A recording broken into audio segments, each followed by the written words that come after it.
सही बच्चों को प्यारा सा नमस्कार। मैं सचिन और आप देख रहे हैं एमडीएस कोचिंग क्लासेस। बच्चों तो आज दिल थाम के बैठिए, क्लास 11th वाले बच्चे जो क्लास 11th में आ चुके हैं और जिन्होंने 2025 में तैयारी की थी और 26 में एग्जाम दिया था और 26 में ही जिनका रिजल्ट आया था, और 2027 में जो बच्चे फर्स्ट ईयर का एग्जाम देने वाले हैं उन बच्चों के लिए बहुत ही महत्वपूर्ण वीडियो होने वाली है।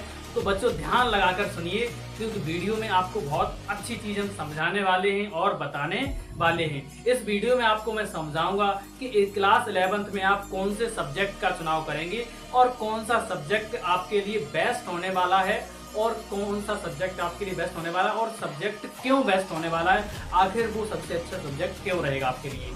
तो चलते हैं, वीडियो को शुरू करते हैं ना टाइम गवाते हुए। अगर वीडियो आपको पसंद आती है तो लाइक करना और चैनल को सब्सक्राइब करना और वीडियो को शेयर करना ना भूलें, ताकि जितने भी बच्चे पढ़ने वाले हैं आपके समझ जाओ रिश्तेदारी में सभी के पास भेजनी है वीडियो। चलो तो वीडियो को शुरू करते हैं। तो चलते हैं ना टाइम गवाते हुए वीडियो की तरफ। बच्चों देखिए, आज हम आपके लिए लेके आए हैं क्लास 11th वालों के लिए स्पेशल वीडियो। जो इस साल क्लास 11th में आने वाले बच्चे हैं जिन्होंने 10th का एग्जाम दिया था, 10th के बाद अब 10th का एग्जाम देने के बाद अब जो 11th में आ चुके हैं उनके लिए वीडियो है। अब सबसे पहले हम समझते हैं, ये बहुत महत्वपूर्ण बात देखिए, सबसे पहले हम समझते हैं कि सही विषय चुनने से पहले क्या याद रखें। मतलब जब आप सब्जेक्ट चुन रहे हों, सेलेक्ट कर रहे हों, चूज कर रहे हों, तब क्या याद रखें, आपको याद क्या रखना है। तब देखिए बच्चों, आपको अब मैं आपको देखो समझाता हूं स्टेप बाय स्टेप। अब यहाँ पर क्या होगा, आपको नोटिस करना होगा भाई, यहाँ पर नीचे जाके थोड़ा समझा दो है ना। तो अब माता पिता, पड़ोसी, रिश्तेदार, और चौथे नंबर पे मैंने लिखा है यहाँ पर दिल दिमाग। क्या लिखा हुआ है? दिल दिमाग। अब इसका मतलब क्या है, मैं आपको स्टेप बाय स्टेप एक एक चीज समझाता हूं।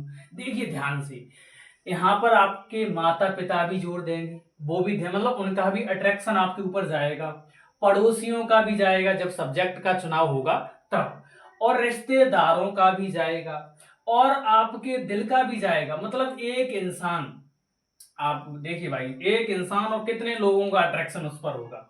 मान लो भाई ये आप हो, कौन हो भाई? ये कौन हो भाई? आप हो, और आप पर देखिए कितने लोगों का अट्रैक्शन जाएगा। ध्यान से देखिए, आप पर कितने लोगों का, माता पिता का, पड़ोसी का, रिश्तेदार का, और दिल का भी आप पर ही भाई दिल का और दिमाग का, इनका सभी का जो अट्रैक्शन है वो किस पर पड़ने वाला है भाई?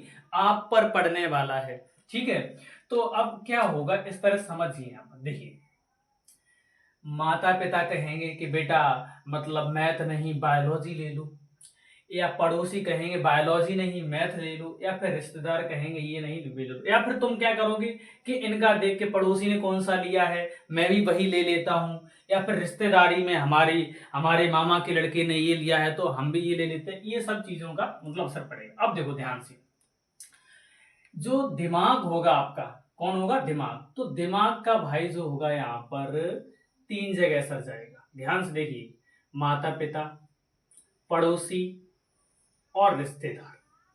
ये दिमाग जो है इन लोगों को नोटिस करेगा। दिमाग आपका जो नोटिस करेगा माता पिता को, पड़ोसी को, रिश्तेदार को, कि ये सब क्या करते हैं या फिर ये सब क्या कहते हैं। ठीक है, लेकिन जो दिल होगा बेटा, जो आपका हर्ट होगा, जो आपका दिल होगा, वो कहाँ जाएगा? रुचि। अब रुचि मतलब कोई लड़की का नाम नहीं है ना, तुम लड़की का नाम समझो। रुचि का मतलब है यहाँ पर इंटरेस्ट, कि आपका दिल कहाँ जाएगा भाई? आपका दिल वहां जाएगा जहां आपका इंटरेस्ट होगा, जहां आपकी रुचि होगी, इंटरेस्ट होगा, तो उस पर जाएगा। तो अब आज हम लोग बात करने वाले हैं। अच्छा हाँ, क्या होता है कि तुमने वो गाना भी सुना होगा, दिल की जो मानू तो जग रूठ जाए और जग की जो मानू तो दिल रूठ जाए, ना दिल माने ना दुनिया। तो ये सिचुएशन हो जाती है क्लास 11th क्लास में। बहुत अच्छे से समझेंगे, हालांकि मैं सिंगर नहीं हूँ, गाना नहीं गा रहा हूँ, लेकिन बता रहा हूँ आपको। तो ये सिचुएशन हो जाती है, लेकिन मैं आपसे कहूँ इस सिचुएशन के हिसाब से कि दिल की मानोगी या फिर दिमाग की मानोगी। देखो, सबसे पहले तो आप क्या करेंगे, अपनी परिस्थिति को देखेंगे, और परिस्थिति या फिर कह सकते हैं और भी बहुत सारी चीजें हैं कि आपकी पढ़ने की क्षमता क्या है, कैपेसिटी क्या है, उसके हिसाब से पहले ये पूरा फंडामेंटल आप समझ लीजिए।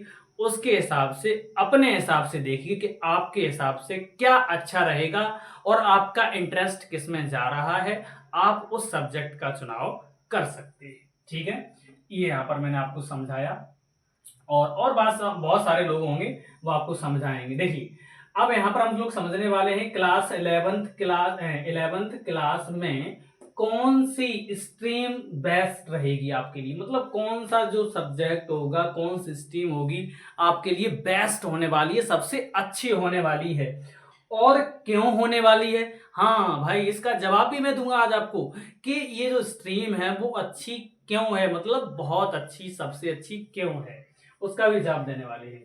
देखिए अगर करियर की बात करें एक बच्चे की, तो करियर आपका यहां से शुरू होता है बच्चों, फर्स्ट सेकंड थर्ड फोर्थ, यहां से आपका करियर की शुरुआत होती है। तो पहले नंबर पे जो आपका स्ट्रीम आता है मैथ्स। अब मैथ्स में कौन सी स्ट्रीम होती है बेटा, पीसीएम। कौन होती है, पीसीएम, फिजिक्स केमिस्ट्री मैथ। क्या होता है, फिजिक्स केमिस्ट्री मैथ। उसके बाद सेकंड नंबर की अगर बात करते हैं तो सेकंड नंबर में आती है आपकी बायोलॉजी। क्या आती है बेटा, बायोलॉजी, जीव विज्ञान। इसमें भाई आप फिजिक्स केमिस्ट्री बायोलॉजी पढ़ेंगे, दो चीजें कॉमन आपकी रहेंगी, फिजिक्स केमिस्ट्री ये कॉमन रहेंगी।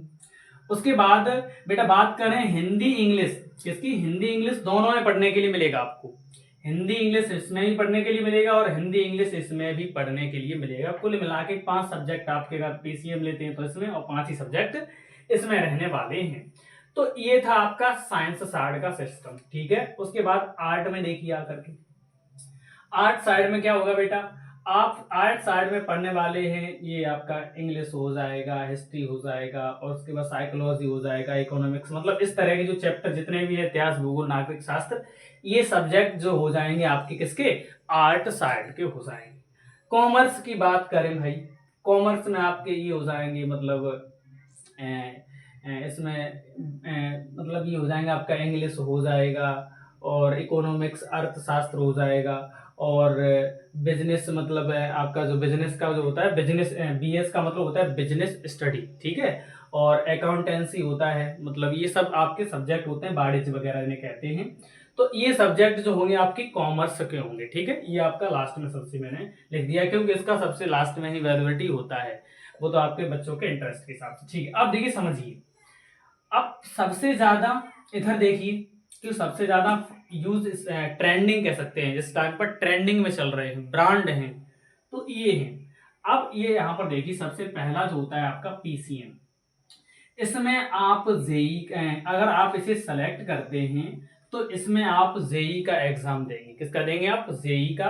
और इसमें आपके 2 एग्जाम होते हैं, मेंस का और एडवांस का। उसके बाद आपको कॉलेज मिलता है तो आप इंजीनियरिंग और मतलब साइंटिस्ट वगैरह इनके मतलब क्षेत्र में जा सकते हैं। और उसके बाद दूसरे नंबर पे आपका होता है पीसीबी। इसमें आपको नीट का एग्जाम देना पड़ता है, 720 नंबर का होता है एग्जाम। उसमें आपको ये समझ लीजिए कि अब मैं आपको क्या बताऊं कि मेहनत तो भाई, मैथ आप लेंगे, मेहनत तो इसमें भी करनी पड़ेगी, स्ट्रॉन्गेस्ट होनी चाहिए, आप बच्चा मेहनती होना चाहिए। और नीट की अगर बात करें कि वो नीट भी भाई बहुत ज़्यादा हार्ड है। ये समझ लीजिए कि अगर आप नीट की तैयारी करना चाहते हैं तो आप ये समझ लीजिए कि एनसीईआरटी के साथ होली खेलनी आपको आनी चाहिए। एनसीईआरटी के साथ आपको होली खेलनी आनी चाहिए। अब चक्कर में पड़ गए होगी, सर होली खेलनी क्या होती है। हाँ भाई, कलर पढ़ते टाइम पर बार बार डार्क करके, बार बार कलर करके इंपॉर्टेंट चीजों को आपको पढ़ना होगा, इसी को कहते हैं एनसीईआरटी के साथ होली खेलना। ठीक है, और अगर आप आर्ट साइड लेते हैं तो आप इसके लिए यूपीएससी, आपके लिए किसका एग्जाम जो रहेगा वो यूपीएससी का एग्जाम बेस्ट रहेगा। किसके लिए, आर्ट साइड के लिए, अगर आप आर्ट साइड लेते हैं। और इसमें क्या होता है भाई, आप इसमें क्या बनते हैं भाई, इंजीनियर बनते हैं जाकर के और साइंटिस्ट वगैरह बनते जाकर के। नीट ये आपका क्या होता है भाई, मेडिकल लाइन में चले जाते हैं, आप डॉक्टर एमबीबीएस वगैरह बन जाते हैं, तो ये मेडिकल लाइन में यूज होता है। यूपीएससी इसमें क्या होता है भाई, आईएएस आईपीएस, ये बड़े बड़े जो अधिकारी वगैरह होते हैं वो यहाँ से बनते हैं। अब का ऑप्शन ये आता है, बच्चे ये कहने लगते हैं कि सर क्या हम मैथ लेकर के यूपीएससी की तैयारी नहीं कर सकते हैं? क्या हम नीट को लेकर, मतलब वो पीसीएम को, पीसीबी को लेकर के यूपीएससी की तैयारी नहीं कर सकते? तो बेटा आप कर सकते हैं, 100% कर सकते हैं और बेस्ट तैयारी कर सकते हैं यूपीएससी की। क्यों? बहुत सारे ऐसे बच्चे हैं जिन्होंने पीसीएम या पीसीबी सेलेक्ट करके यूपीएससी का एग्जाम दिया है। उसके बाद बात करते हैं अब इधर कॉमर्स की। कॉमर्स में आप एसएससी, सीजीएल, ये मतलब स्पेशली एग्जाम आ जाते हैं। तो इसका एग्जाम दे करके आप मतलब इनके जो थ्रू जितनी भी जॉब्स वगैरह आती हैं, इंस्पेक्टर, इनकम टैक्स वगैरह की, तो और बिजनेस वगैरह सब इसी में आ जाता है। तो ये सब इनसे कर सकते हैं। चलो, अब सबसे मेन मुद्दा आता है हमारा कि देखिए ये सब मैंने आपको बता दिया, ठीक है। अगर आपको नहीं समझ में आया तो एक बार वीडियो बैक करके दोबारा फिर देख सकते हैं। अब इन दोनों की बात करते हैं। सबसे बड़ी बात कि यहाँ पर सब्जेक्ट का चुनाव जब करते हैं तो इनके लिए बेस्ट क्या रहेगा, इन दोनों में से आपके लिए बेस्ट क्या रहेगा कि सर हम मैथ लें या फिर हम बायोलॉजी लें। देखिए, मतलब ज्यादा ज्ञान न दे करके मैं आपको छोटे शब्दों में बताता हूं कि आपको क्या करना है। और इस बात को आप चाहे पूरे यूट्यूब पर, खुला चैलेंज आपको बता रहा हूं, पूरे यूट्यूब पर, गूगल पर, या फिर कोई भी समझदार इंसान जो हो आप उससे पूछ सकते हैं कि अगर आपको, मैं आपको बताता हूं, अगर आपको मेडिकल लाइन में जाना है, कहां जाना है? मेडिकल लाइन में जाना है, तो आप बायोलॉजी को सेलेक्ट करेंगे। किसे सेलेक्ट करेंगे? बायोलॉजी को। और अगर आपको मेडिकल लाइन छोड़ करके मतलब अदर किसी भी फील्ड में जाना है तो आप बायोलॉजी को सेलेक्ट नहीं करेंगे, नहीं करेंगे। ये बात को बहुत अच्छे से समझ लो। अब बच्चे क्या होता है कि ले लेते हैं भाई बायोलॉजी, और कौन से बच्चे ले लेते हैं? वो बच्चे ले लेते हैं जो मैथ्स से डरते हैं, जिन्हें मैथ से भाई क्या होता है? डर लगता है। जिन्हें मैथ से क्या लगता है भाई? डर लगता है। वो बच्चे क्या ले लेते हैं? बायोलॉजी। और अगर आप भी कुछ ऐसा करने वाले हैं कि आपको मैथ के डर से, और आप क्या करते हैं? बायोलॉजी को सेलेक्ट करते हैं ना कि मेडिकल लाइन में जाने के लिए, तो आप समझ लो बहुत बड़ी गलती करने वाले हो। क्योंकि आज हम आपको प्रॉफिट एंड लॉस पढ़ाने वाले हैं। किसका? बायोलॉजी लेंगे उसका। और ये सिर्फ मैं ही नहीं, जैसे आप कई बच्चे क्या होते हैं कि हमारे स्कूल के ही बच्चे हैं या अदर बच्चे जो हमें मतलब हमसे परिचित हैं और यूट्यूब पर भी जो बच्चे परिचित होंगे वो क्या सोचेंगे कि सर ने मैथ लिया है, मतलब इसलिए सर जो है मैथ की साइड ले रहे हैं। तो सिर्फ मैं ही नहीं हूं, सिर्फ मैं ही नहीं हूं, यूट्यूब पर बहुत सारे टीचर हैं। पहले तो मैं आपको बताता हूं, इसके प्रॉफिट और लॉस बताता हूं, उसके बाद आपको एग्जांपल दूंगा। तो देखिए, अब बच्चा डर की वजह से क्या सेलेक्ट करता है भाई? बायोलॉजी। तो वो सोचता है कि अब मैथ हमें पढ़ना नहीं मिलेगा, लेकिन वहां पर उसे पढ़ने के लिए मिलती है बाबू, क्या पढ़ने के लिए मिलती है बेटा? केमिस्ट्री मिलती है और फिजिक्स मिलती है पढ़ने के लिए। अब केमिस्ट्री क्लास 10th में वो छोटी सी पढ़ के आता है, लेकिन यहां पर जो केमिस्ट्री पढ़ेगा वो 3 प्रकार की केमिस्ट्री पढ़ेगा भाई। वो पढ़ेगा सबसे पहले फिजिकल केमिस्ट्री। क्या पढ़ेगा बच्चों? फिजिकल केमिस्ट्री पढ़ेगा।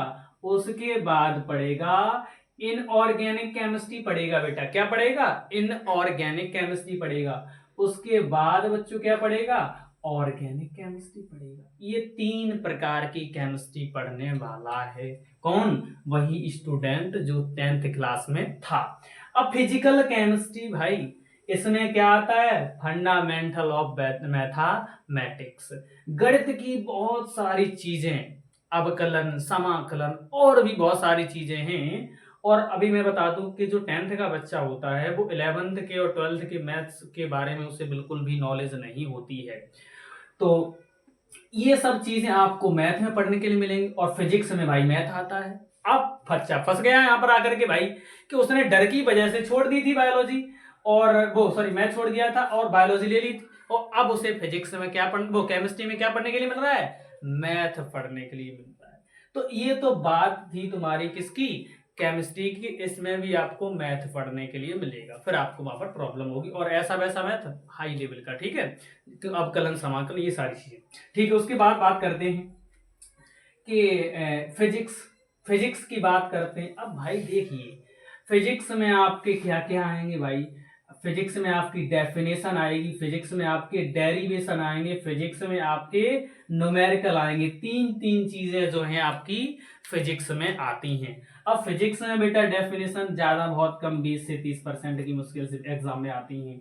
डेरिवेशन आपके आते हैं वही मतलब 30% या फिर 40% के करीब आ जाते हैं।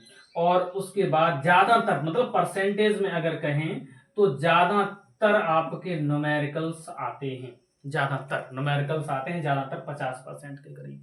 अब यहाँ पर भी सवाल यूज होते हैं। क्या यूज होते हैं? सवाल यूज होते हैं। अब बच्चा छोड़ के आया था क्या मैथ के, हमें भाई सवाल नहीं। और फिजिक्स में अब मैं आपको बता दूं क्या, मैथ के कम से कम 3 से 4 ऐसे चैप्टर हैं, सदिश बीजगणित और भी बहुत सारे चैप्टर हैं मैथ के जिसमें यूज होता है फिजिक्स में भाई। 4 चैप्टर मैथ के ऐसे हैं जिसमें फिजिक्स का यूज होता है, और फिजिक्स में किसका? मैथ का यूज होता है। तो अब यहां पर समस्या हो जाएगी उत्पन्न। तो मैं तो आपको यही गाइडलाइंस दूंगा, यही मतलब कहूंगा आपसे, क्या कहूंगा कि अगर आप मेडिकल लाइन में न जाकर के अदर किसी भी फील्ड में जाना चाहते हैं, किसी भी फील्ड में जाना चाहते हैं, तो आप बायोलॉजी सेलेक्ट ना करें, और बायोलॉजी की जगह आप किसको सिलेक्शन चुने भाई? पीसीएम का चुने, ठीक है। आप मैथ सेलेक्ट करें। अब आप चक्कर में पड़े होंगे कि जाके मतलब सर आप मैथ ही दिलवाना चाहते हो। ये कुछ नहीं है बेटा, मैथ से आपको बहुत सारी यहाँ पर सुविधाएं मिलने वाली हैं। 1 मिनट आप रुकिए, और रुकने के बाद मैं आपको एक वीडियो दिखाना चाहता हूँ। वो वीडियो पहले देखिए। और एसएससी की बात करें, एसएससी का एग्जाम क्रैक करना है तो उसके लिए भी तुम्हें मैथ्स की नीड है। सर क्या बायोलॉजी से नहीं कर सकते? डेफिनेटली कर सकते हो, पर पहले ये बताओ बायोलॉजी अगर मैं बात करूं तो बायोलॉजी तुमने क्यों चुना? पहले मुझे सच बताना, बायोलॉजी तुमने क्यों चुना? बायोलॉजी तुमने इसलिए चुना क्योंकि तुम्हें डॉक्टर बनना था। हाँ तब तो ठीक है, लेकिन अगर तुम्हें डॉक्टर नहीं बनना तो तुम इसका मतलब फिर तुम इसलिए बायोलॉजी चुन रहे हो क्योंकि तुम्हारे ऊपर डर हावी है। मेरी बात ध्यान से सुनना, गलत नहीं सही बोल रहा हूं एकदम। बायोलॉजी आपने इसलिए चुनी क्योंकि तुम्हारे ऊपर डर हावी है मैथ्स का। अगर तुम्हें डॉक्टर नहीं बनना तो तुम क्यों बायोलॉजी को चूज करोगे? क्योंकि बायोलॉजी लेने का मतलब क्या है? अब सुनिएगा, अब बायोलॉजी, मैथ्स और बायोलॉजी, ऐसा नहीं कि सर आप तो मैथ्स के मतलब टीचर हो और आपने खुद ही मैथ्स ले रखा है इसलिए कर रहे हो। भाई तुम किसी से भी बोलोगे ना कि हमने 11th क्लास में बायोलॉजी लिया, वो तुमसे एक ही बात बोलना है, डॉक्टर बनना है क्या? वो कभी भी तुमसे ऐसे एग्जाम्स के बारे में बात नहीं करेगा जो मैथ्स से जुड़े हुए हो। अब सुनिएगा बायोलॉजी लेने के फायदे क्या है और नुकसान क्या है। अब सुनिएगा, बायोलॉजी लेने का एक सबसे बड़ा फायदा यह है कि तुम बस मतलब मेडिकल में जा सकते हो, मेडिकल की किसी भी फील्ड में जा सकते हो। बहुत सारी चीजें, सिर्फ नीट ही नहीं है, तुम बी फार्मा कर सकते हो, डी फार्मा कर सकते हो, बहुत सारे डिप्लोमा कोर्स होते हैं, ठीक है। मेडिकल स्टोर के लिए अलग से बी फार्मा डी फार्मा बहुत सारी चीजें होती है। सबकी जानकारी थोड़ी थोड़ी तुम्हें सब कुछ है। यानी मैं सिर्फ तुम्हें गाइड करने आया हूं कि अगर तुम बायोलॉजी लेते हो तो तुम्हारा सिर्फ एक उद्देश्य होना चाहिए कि तुम्हें मेडिकल फील्ड में जाना है। और अगर तुम्हें मेडिकल फील्ड में नहीं जाना है तो भैया इधर तुम कट लगा दो, इसके बारे में मत सोचना। अब समझ गए ना? तो फायदा क्या हुआ वो बताया, अब बताता हूं नुकसान।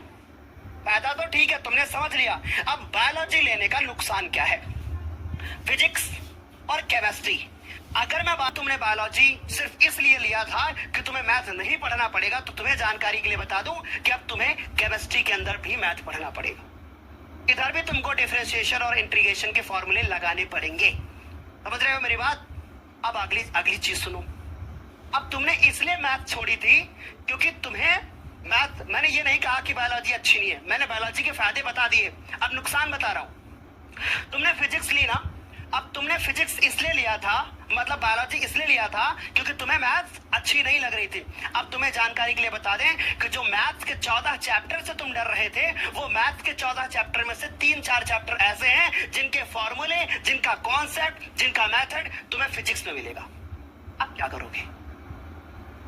अब तुम्हें नीट क्रैक करना था, तब तो बायोलॉजी ले ली ठीक है, पर फिर भी तुमको मैथ पढ़ना पड़ेगा। अगर तुम नीट का एग्जाम क्रैक करने के लिए जा रहे हो तो तुम तैयार रहो बेसिक मैथमेटिक्स पढ़ने के लिए, तुम तैयार रहो डिफरेंशिएशन और इंटीग्रेशन के फॉर्मूले पढ़ने के लिए, तुम तैयार रहो एक हाई लेवल की मैथ्स पढ़ने के लिए। समझ रहे हो मेरी बात? तुम्हें अभी से गाइड करने आया हूँ कि तुम्हारे लिए जरूरी क्या है, ताकि तुम्हारे ऊपर डर हावी ना हो किसी भी एक सब्जेक्ट को चुनने के लिए। आई होप मेरी चीजें आराम से क्लियर हो रही होंगी। समझ गए? बड़ी बड़ी बात। हाँ, तो अब आशा करते हैं भाई कि आपने वीडियो को बहुत अच्छी तरह से क्या कर लिया होगा, देख लिया होगा और समझ लिया होगा। ये वीडियो जो है, अगर आपको नहीं जानते तो मैं बताता हूँ आपको। पहली बात तो आप जानते होंगे कि बहुत फेमस टीचर हैं ये ज्ञानोदय के गुरुजी हैं, जो आपको बता रहे हैं कि अगर आप पीसीएम और पीसीबी को सेलेक्ट करते हैं तो सबसे बेस्ट आपके लिए जो रहेगा वो क्या रहेगा, पीसीएम रहेगा। और अब चलते हैं इधर, थोड़ी सी बात करते हैं और उसके बाद इस वीडियो को हम एंड करेंगे। तो इस तरह से मैंने आपको समझाया कि भाई पीसीएम सेलेक्ट करें आप, अगर आप मेडिकल लाइन में जाना नहीं चाहते हैं तो, ठीक है। और अन्यथा बायोलॉजी को सिलेक्ट ना करें।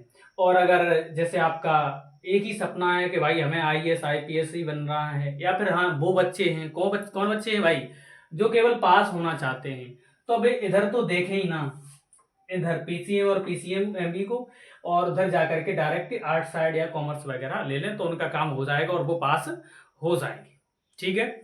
और क्योंकि ये जो उम्र होती है ना 11th क्लास में आने के बाद, बच्चे जो हैं थोड़ा इनके रास्ते हैं वो कैसे हो जाते हैं, बदल जाते हैं। क्योंकि हमारे साथ भी जब हम पढ़ते थे तो आधे बच्चे स्कूल जाते थे और आधे बच्चे रास्ते में रुक कर के, अब तुम समझ जाओ। तो उसी तरह से मतलब बहुत सारे बच्चे होते हैं जो मतलब इस उम्र पर आकर के अगर बिगड़ जाते हैं, और बहुत सारे बच्चे ऐसे होते हैं कि इस मतलब समय पर आकर के अपने जीवन का जो लक्ष्य है, अपनी जो सफलता की जो रास्ते हैं वो क्या कर देते हैं, पूरी तरह से बना लेते हैं और उस पर काम करना चालू कर देते हैं। तो इस तरह से आप सब्जेक्ट का अपना चुनाव करेंगे।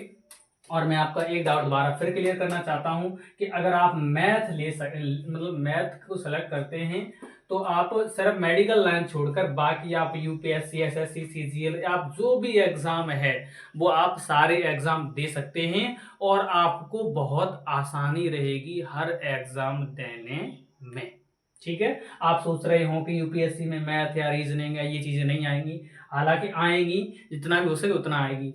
तो आप ये समझिए कि आपके लिए क्या बेस्ट रहेगा। और उसके बाद दूसरी, हमारा तो समझाने का काम था, हमने आपको समझाया।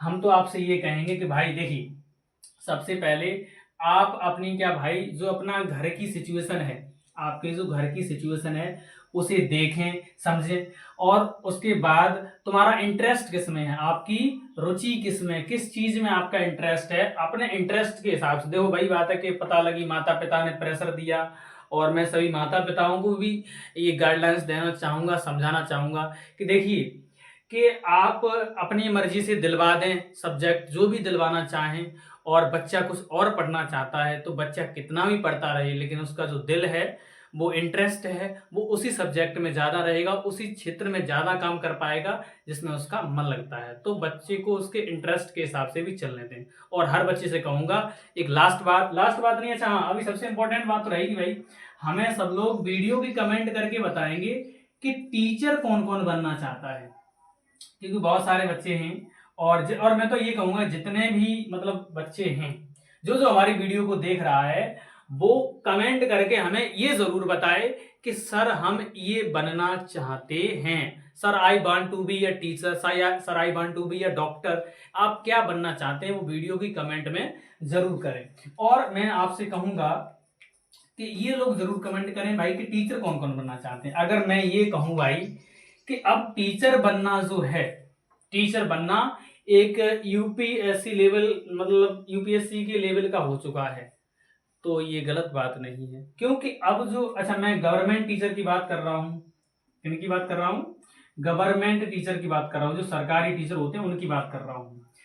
और मैं तो खासकर लड़कियों को सजेशन देना चाहूँगा जो हमारे मिडिल क्लास फैमिली की हैं, कि आप तो भाई आराम से पीसीएम या पीसीबी जो भी सब्जेक्ट अपने हिसाब से चुनना चाहें वो चुनें, उसके बाद या फिर इधर चुनना चाहें उसके हिसाब से चुनें, और उसके बाद बीएससी या बीएड करने के बाद फिर आप क्या करें, नेट का एग्जाम दें। अच्छा टीचर का प्रोसेस क्या होता है, देखिए समझिए, यहाँ पर बहुत सारे प्रोसेस होते हैं। सबसे पहले आप 12th कंप्लीट करेंगे, उसके बाद 12th करने के बाद आप बीएससी या बीए मतलब बीएससी या फिर आप बीएससी या फिर आप बीए करेंगे, और उसके बाद फिर आप बीएड करेंगे, बीएड या फिर उसके बाद बीटीसी कर सकते हैं आप, डीएलएड वगैरह जिसे बोलते हैं, बीएड कर सकते हैं। उसके बाद आप नेट का एग्जाम दें, क्योंकि जो मैं कर रहा हूँ मैं आपको वो बता रहा हूँ। फिर कई लोग हैं टेट सीटेट निकालने के बाद उसके बाद पीजीटी टीजीटी का फॉर्म वगैरह डालते हैं, तो इससे मतलब टीचर बनते हैं आकर के।